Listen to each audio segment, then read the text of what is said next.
택하신 곳에서 여호와를 배울 때 빈손으로 여호와를 배우지 말고 각 사람이 내 하나님 여호와께서 주신 복을 따라 그 힘대로 드릴지니라 라고 말씀을 하셨습니다. 하나님께서는 이스라엘 자손이 감사의 삶을 살도록 1년에 3차례는 반드시 성전에 와서 감사하라는 말씀을 주셨습니다. 무교절, 또 맥주절, 수장절이 바로 그 절기들이죠. 그런데 신약성경에서는 1년에 3번이 아니라 항상 범사에 감사하라 라고 가르치고 있습니다. 우리가 잘 아는 말씀처럼 데살로니가전서 5장 18절의 말씀에 보면 범사에 감사하라, 이는 그리스도 예수 안에서 너희를 향하신 하나님의 뜻이니라 라고 말씀합니다. 1년에 3번 정도가 아니라 범사에 감사하라고 하셨고, 이것이 너희를 향한 하나님의 뜻이다 라고 말씀을 하셨습니다.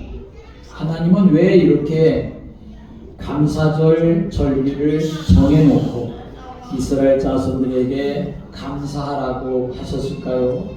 또 신약성경에서는 1년에 3번 정도가 아니라 범사에 감사하라, 항상 감사하라 라고 말씀을 하셨을까요? 왜냐하면 감사로 사는 것이야말로 복을 받는 길이 될 뿐만 아니라 사실은 하나님 백성의 삶의 본질이 바로 감사이기 때문에 그렇습니다. 오늘 우리가 읽은 이 본문의 말씀도 마찬가지입니다. 사도 바울이 에베소 교회 성도들에게 쓴 오늘 본문의 말씀은 그냥 보통으로 그렇게 말씀하고 있는 내용이 아닙니다. 오늘 이 말씀은 사도 바울이 매우 강력한 그러한 어조로 범사에 감사해야 되고 항상 감사해야 된다라고 말씀합니다. 함께 보겠습니다. 범사에 감사하라. 범사에 감사하라. 항상 감사하라. 항상 감사하라.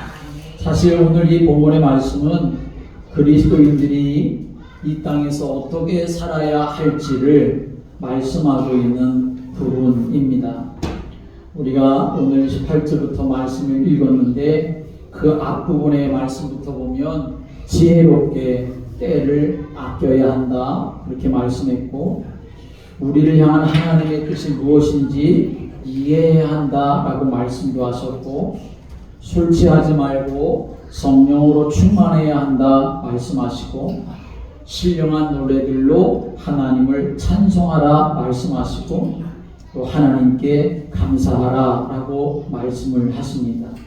이 모든 것들은 그리스도인들이라고 하면, 하나님의 자녀들이라고 한다면 이러한 삶을 살아가는 것이 마땅하다는 것을 우리에게 알게 해주고 깨닫게 하는 말씀이지요. 그런데 오늘 이 본문의 말씀 우리가 읽다 보면 글쎄 여러분 어떨지 모르겠습니다. 마음에 한편 부담이 되는 단어가 나옵니다. 그것은 바로 범사에라고 하는 말이고 항상이라고 하는 말입니다.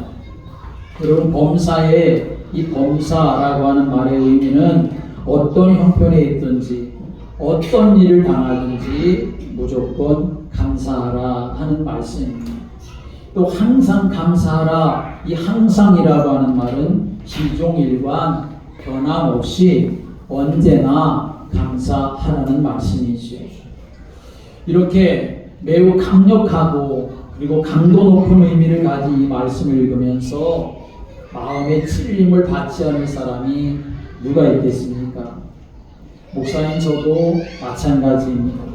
사실 인간적으로 생각해보면 이 말씀은 현실성이 없는 말씀처럼 들려질 수 있습니다. 인생의 어려움이 실제로 내 삶을 위축시키는 일들이 얼마나 많은데 감사로 산다는 것, 범사에 감사하고 항상 감사한다는 것 결코 쉽지 않기 때문이지요. 여러분 생각해 보십시오.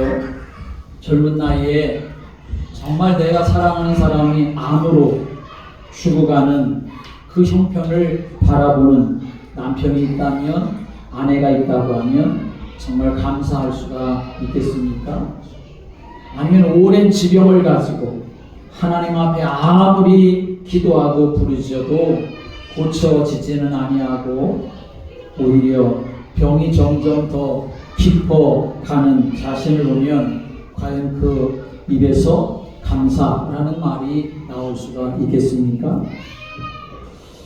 또는 장애를 가진 아이를 낳고 그 아이를 자신이 평생 짊어져야 될 무거운 십자가로 받아들이고 평생 씨름하면서 살아가는 부모의 입장에서 언제나 항상 범사에 감사할 수가 있겠습니까?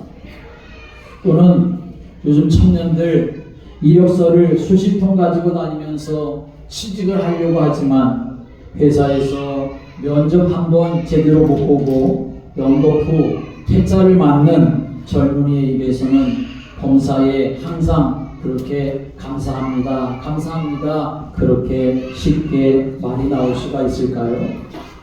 어떤 사람은 그래서 이 말씀을 읽고 적당히 넘길 수도 있을 것입니다.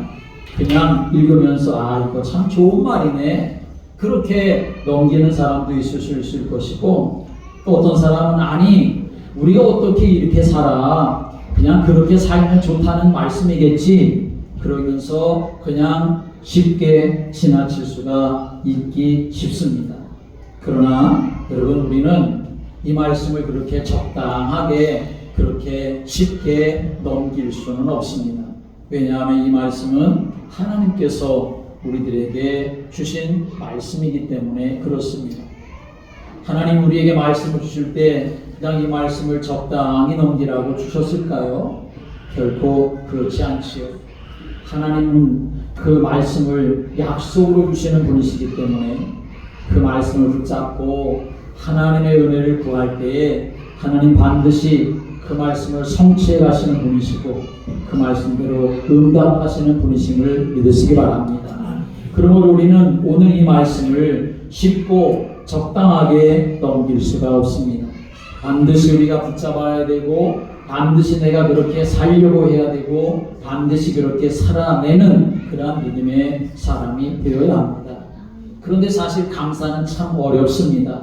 여러분 감사하기가 왜 어려울까요? 감사한 일이 있어도 사실은 감사합니다. 그렇게 마음을 표현하지 못하고 말을 표현하지 못할 때가 참 많이 있습니다.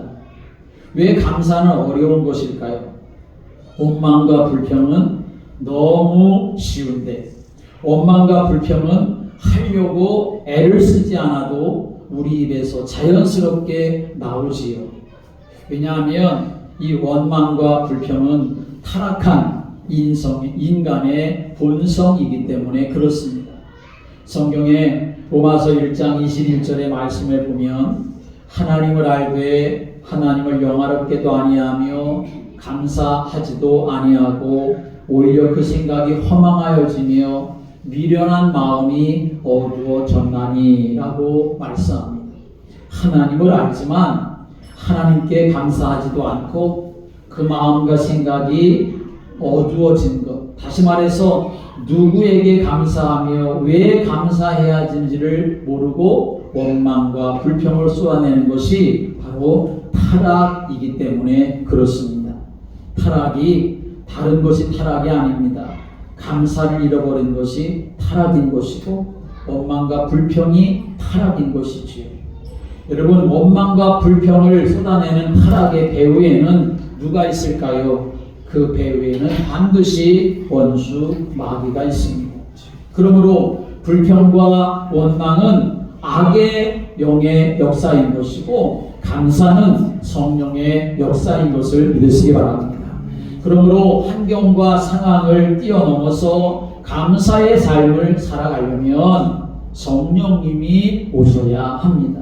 성령님이 오셔서 환경과 상황을 뛰어넘어 하나님을 바라보게 해 주셔야 우리는 감사할 수가 있는 것입니다.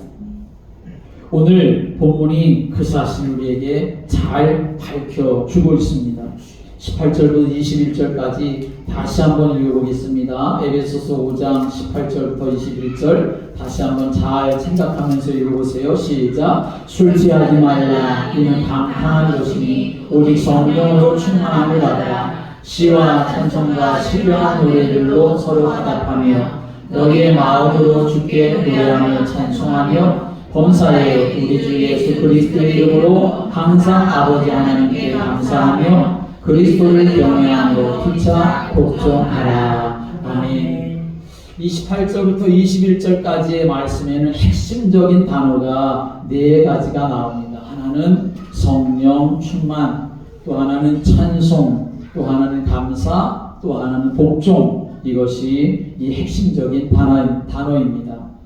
이 네 단어는 서로 연결되어지는 주제이기 때문에 어느 하나만 딱 떼어서 생각할 수는 없습니다.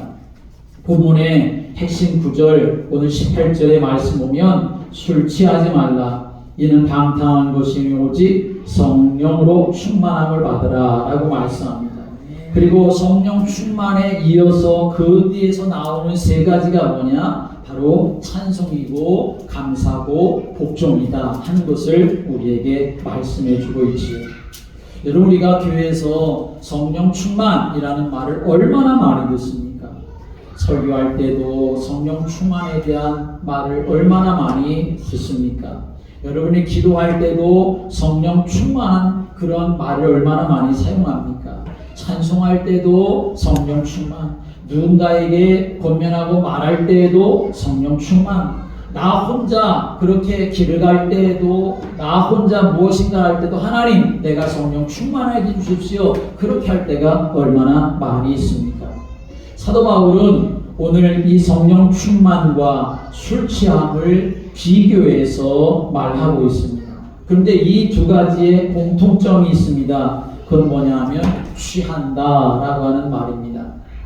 취한다라고 하는 말은 헬라어로 메디스케스테라고 하는 말인데, 이 말은 무슨 뜻이냐면 그것에 지배를 받는다라고 하는 것이 취한다라고 하는 말의 의미입니다.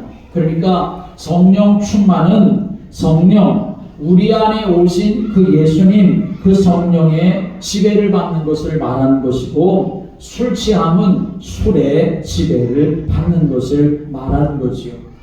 술이 우리를 지배하면 어떻게 될까요? 결국은 방탕하게 되어 있습니다. 그러나 성령이 우리를 지배하고 이끌기 시작하면 어떻게 될까요? 가장 먼저 예배가 달라지게 됩니다.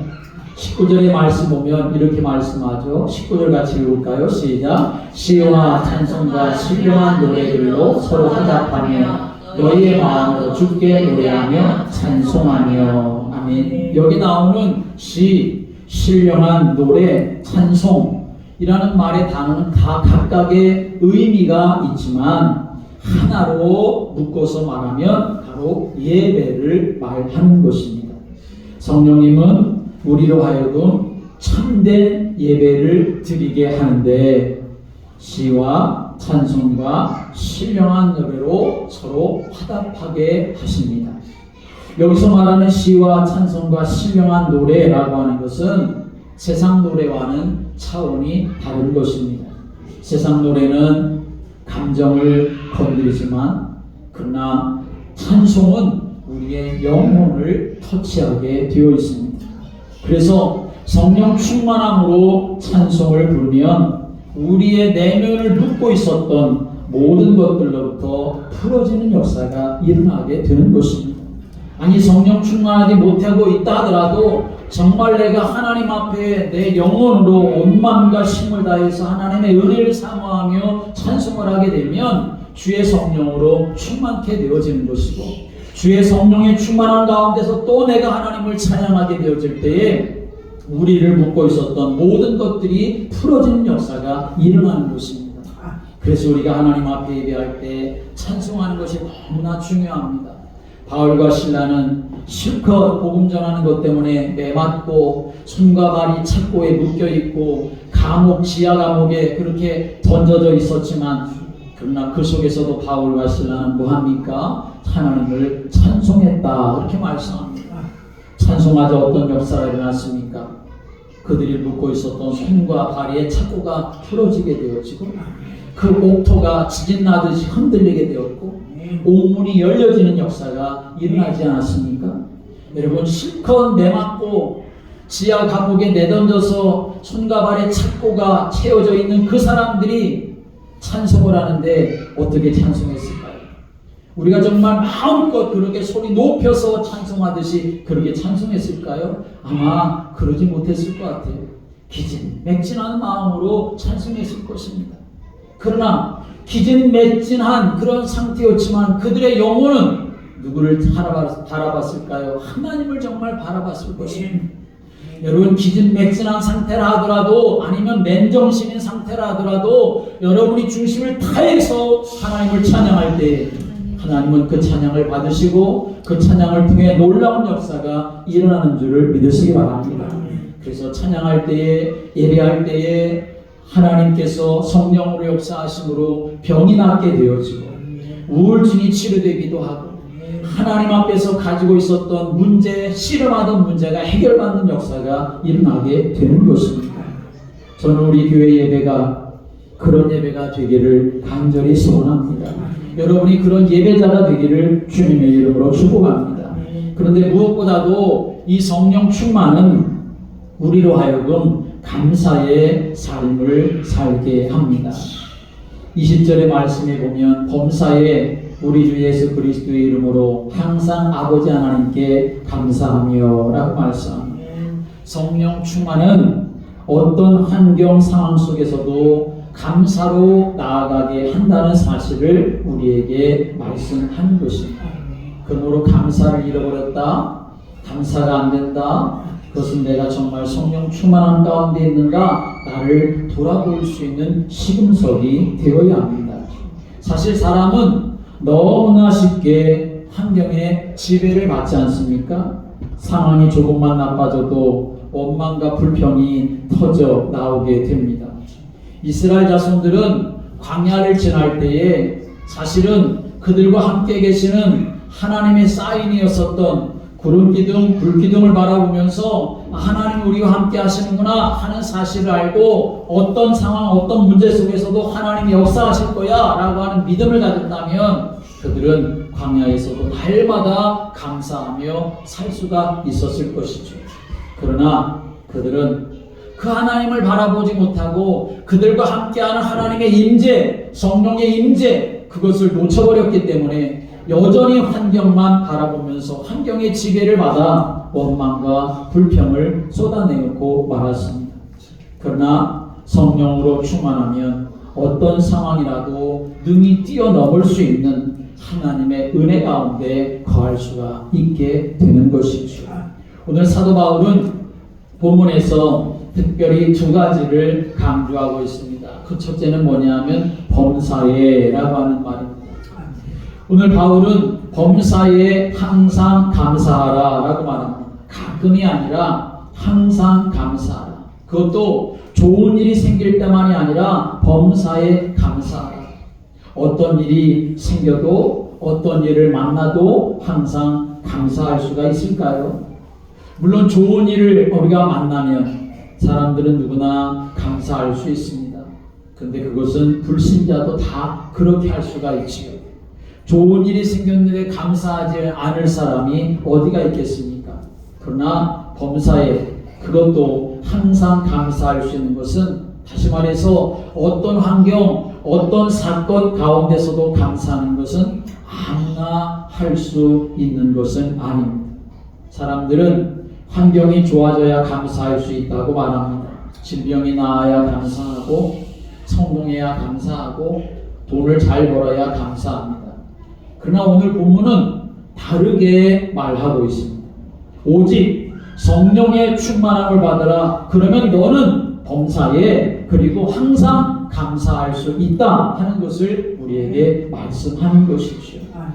우리 안에 성령님이 오시면 성령님이 우리로 하여금 어떤 환경과 상황 속에서도 감사할 수 있도록 우리를 이끌어 주시기 때문에 그렇습니다. 그러므로 이번 추수감사절에 저는 바랍니다. 여러분이 감사하려고 노력하기보다는 가장 먼저는 내가 먼저 성령으로 충만하기를 하나님 앞에 구하시기를 주님의 이름으로 축복합니다.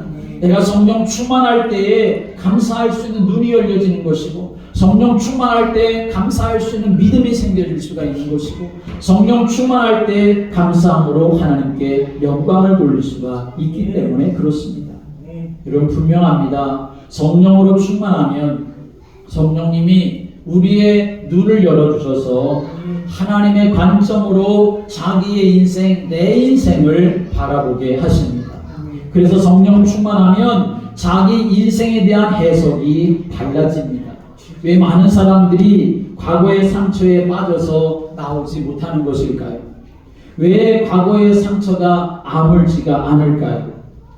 그 사건의 해석이 잘 안 되고 있기 때문에 그런 것이지요. 그런데 성경의 말씀 보면 여러분 요셉이라고 하는 사람을 생각해 보십시오. 이 요셉은 형들로 인하여서 너무나 깊은 상처를 입었었던 사람입니다. 보통 사람 같으면 어떻게 하든지 이 원수를 갚고 싶은 마음이 있었겠지요. 원수가 분다하지 않는다 하더라도 그러나 항상 마음에 미움이 존재하고 있었겠지요. 그런데 요셉은 그런 과거의 상처에 시달리거나 또는 매여 있지 않았습니다. 어떻게 그것이 가능할 수 있었을까요?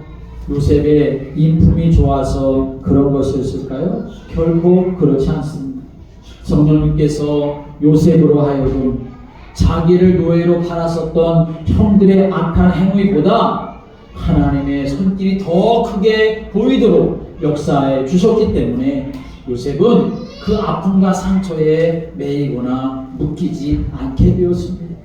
그것을 어떻게 해석할 수가 있었을까요? 요셉이 똑똑해가지고 그것을 그렇게 해석한 것이 아니라 하나님께서 주신 꿈을 통하여서 요셉에게 성령으로 역사하셨기 때문에 자기가 그렇게 형들에게 죽음을 당할 뻔하고 그리고 형들을 통해서 노예로 팔려왔었던 그 모든 일들이 결국은 나와 내 가족과 내 민족을 살리려고 하는 하나님의 뜻이었다는 것을 알았기 때문에 그래서 그는 감사할 수 있었고 용서할 수가 있는 삶을 살았던 것이죠.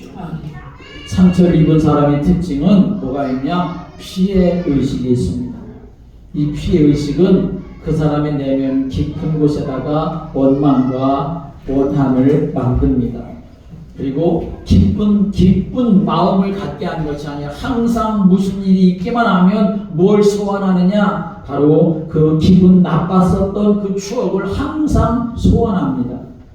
그때마다 원한이 깊어지고 그때마다 분노의 감정에 시달리게 되지요. 하나님 없는 인생이 그렇습니다. 하나님을 믿는다 하더라도 성령의 충만함과 성령의 인도하심 속에 살아가지 못하면 우리 마음과 생각을 그렇게 빼앗기고 살게 되는 것이요. 그러나 구원받은 우리는 그럴 이유가 전혀 없습니다. 로마서 8장 28절의 말씀 보면 우리가 알거니와 하나님을 사랑하는 자 곧 그의 뜻대로 부르심을 입은 자들에게는 모든 것이 합력하여 선을 이루느니라 라고 말씀합니다. 하나님은 결국 구원받은 우리 인생이 선을 이루도록 하신다는 말씀이죠. 이것 하나 말씀만 붙잡고 우리가 삶을 살아가도 우리는 얼마나 넉넉하게 살아갈 수 있고 이 한 말씀만 붙잡고 삶을 살아가도 우리는 얼마나 소망 가운데 삶을 살아갈 수가 있겠습니까? 지금은 고인이 되었지만 남아프리카 공화국에 넬슨 만델라 대통령이 있었습니다. 이분은 젊은 시절 굉장히 많은 그런 박해를 받았습니다. 44살에 감옥에 들어가서 71살이 되어서야 감옥에서 나왔습니다. 27년간 감옥 생활을 했습니다. 나쁜 짓을 해서가 아니라 민주화 운동을 하고 세상을 살리려고 하는 그러한 뜻을 가지고 있었지만 그러나 이 넬슨 만델라를 반대하는 세력들에 의해서 감옥에 투옥되었던 것이요. 감옥에 들어가서 처음에는 자기를 찾아오는 변호사를 향해서 그는 죄만 있으면 여기는 지옥이야 지옥이야 지옥이야 그렇게 치를 떨면서 소리치면서 원망하면서 그런 마음을 내뱉었습니다. 그런데 어느 날 변호사가 또 이 넬슨 만델라를 찾아갔을 때에 그 얼굴이 달라진 것을 보고 이 변호사는 깜짝 놀랐습니다. 더 이상 여기는 지옥이야 지옥이야 지옥이야 그런 소리도 듣지를 못하게 되었습니다. 그래서 변호사가 물었습니다.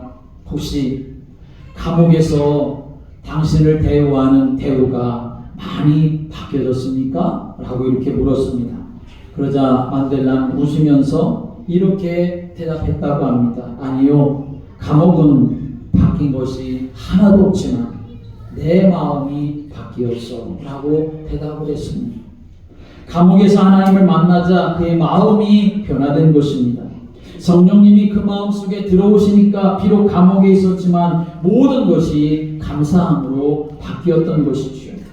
건강하니 감사하고 보잘것없는 빵이지만 매 끼마다 먹을 수 있으니 그것도 감사하고 캄캄한 감옥이지만 작은 창으로 하늘을 볼 수 있으니 감사하고 강제 노동 현장에 가서 그렇게 힘들게 일해야 하지만 그러나 그곳에 가면 푸른 농작물을 생명을 가진 농작물을 바라볼 수 있으니 감사하게 됐다. 그 마음을 이 만델라가 변호사에게 전했던 것입니다. 마음에 성령님이 들어오셔서 그의 눈을 열어주시니까 그의 생각하는 것이 달라지고 말하는 것이 달라지는 그런 마음을 갖게 되었던 것이죠. 오히려 지옥 같은 곳이었어도 천국의 맛을 보며 삶을 살아가는 삶이 되었던 것입니다.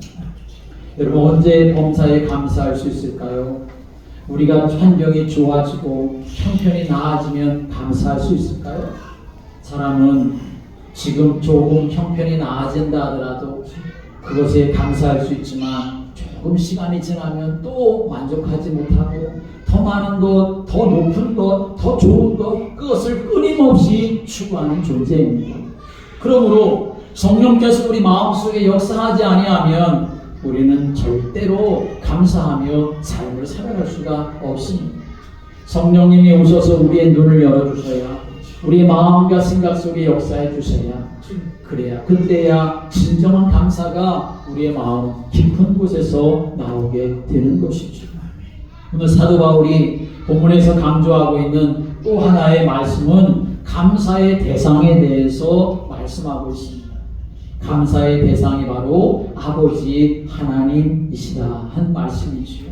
오늘 20절의 말씀 오면 우리 주 예수 그리스도의 이름으로 항상 아버지 하나님께 감사하며 라고 말씀합니다. 여러분, 진정한 감사의 대상이 분명해야 합니다. 진정한 감사의 대상, 1차적인 감사의 대상은 바로 우리 아버지 하나님이신 줄을 믿으시기 바랍니다.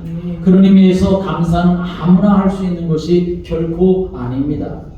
하나님을 아버지라고 부를 수 있는 사람, 예수님을 믿고 구원받은 사람이 할 수 있는 것이 감사입니다. 사실 우리가 누리고 있는 모든 것들은 하늘아버지께서 주신 것입니다. 야고보서 1장 17절의 말씀 오면 온갖 좋은 은사와 온전한 선물이 다 위로부터 빛들의 아버지로부터 내려오나니 라고 말씀했습니다. 빌립보서 4장 19절의 말씀 오면 나의 하나님 그리스도 예수 안에서 영광 가운데 그 풍성한 대로 너희 모든 쓸 것을 채우시리라 라고 말씀했습니다. 우리 인생의 모든 필요를 채워주시는 분, 그분이 바로 우리 하나님 아버지이십니다. 우리는 종종 하나님에 대해서 불평과 원망을 늘어놓을 때도 있습니다. 하나님, 왜 내 기도를 안 들어주십니까? 연말이 됐는데 그렇게 하나님 앞에 기도해도 왜 끝까지 안 들어주시는 겁니까? 그렇게 우리가 따질 수 있지요.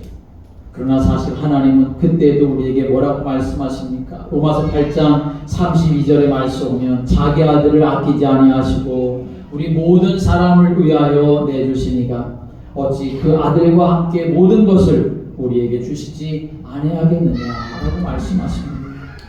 감사의 중심에는 아들까지 내어주신 하나님, 우리에게 가장 좋은 것을 주시기 원하시는 하늘 아버지가 있어야 합니다. 그러므로 내 생각대로 안 풀려도 조급할 필요가 없습니다. 하나님께서 반드시 응답하실 것이기 때문입니다. 하나님의 뜻이면 아무도 막을 수가 없습니다. 우리 인생의 결론은 누가 지고 있느냐? 내가 지고 있는 것이 아니라, 다른 사람이 지고 있는 것이 아니라, 세상의 돈이 지고 있는 것이 아니라 하나님이 우리 인생을 지고 계십니다. 그 하나님의 손길을 믿기 때문에 우리는 감사할 수 있는 것이죠. 그러니 여러분, 감사할 것을 찾아보시기 바랍니다. 만약 불평거리가 더 많이 눈에 들어오고 원망할 일만 눈에 보인다면 그 사람은 지금 사실 가진 게 많이 있다 하더라도, 모든 일이 잘 된다 하더라도 사실은 불행한 삶을 살고 있는 것입니다. 우리 사람들을 보면 불평거리를 찾아내는 데는 기가 막힌 눈을 가진 사람, 그러나 감사한 마음을 갖고 감사를 표현하는 것은 정말 힘들고 어려운 사람 반드시 있습니다. 그런 눈으로는 세상과 사물을 제대로 볼 수가 없습니다. 오늘 하나님께서 우리의 눈을 열어주셔서 육신적인 것만 보는 게 아니고 세상적인 것만 보는 것이 아니고 영적인 사실을 바라보고 천국과 지옥을 바라보고 악한 마귀와 예수 그리스도를 바라보고 나를 그 어둠 가운데서 건져내 주신 그 하나님의 은혜와 사랑을 바라보면서 다른 것 없어도, 다른 건 내 뜻대로 되지 않아도 내가 구원받은 것 그 한 가지만으로도 평생을 감사할 수 있는 믿음의 성도들 되시기를 주님의 이름으로 축복합니다. 영성학자인 게리 토마스라고 하는 사람이 있습니다.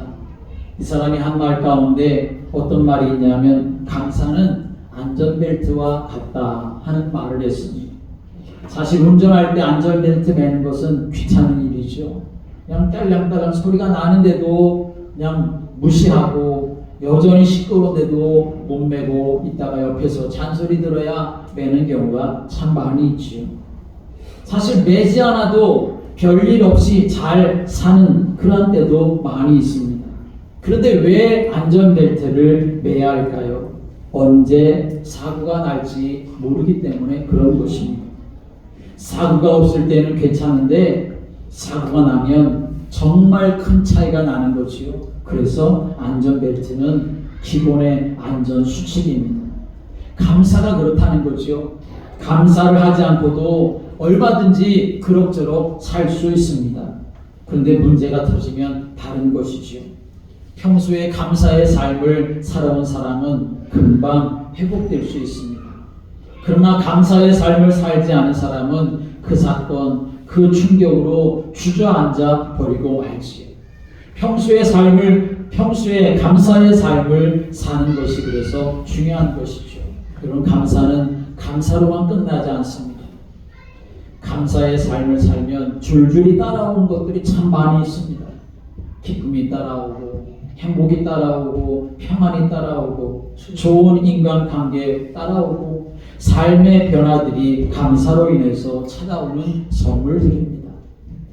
오늘 우리는 하나님 앞에 이 감사 절기를 맞이하고 또 준비하면서 여러분 무엇보다도 성령으로 충만하기를 기도하는 성도가 되어야 합니다. 성령께서 내 마음속에 오셔서 나의 눈을 열어주시고 내 마음과 생각 속에 은혜를 주시고 깨닫게 하소서. 내가 구원받은 그 은혜, 내가 지금까지 하나님의 은혜로 살아왔었던 그 은혜, 그리고 앞으로도 하나님께서 나를 보장해 주실 그 은혜, 그래서 내가 하나님 앞에 예배하는 것이 달라지고 예배가 하나님 앞에 최고로 영광되어지고 내 삶이 예배의 삶이 되어져서 하나님 앞에 영광을 돌리는 감사하는 인생이 되어서 정말 어떤 것도 내 앞을 가로막지 못하는 감사가 무적 인생의 비밀 병기가 되어질 수 있는 그런 믿음의 성도들 되시기를 주님의 이름으로 축복합니다. 기도드리겠습니다.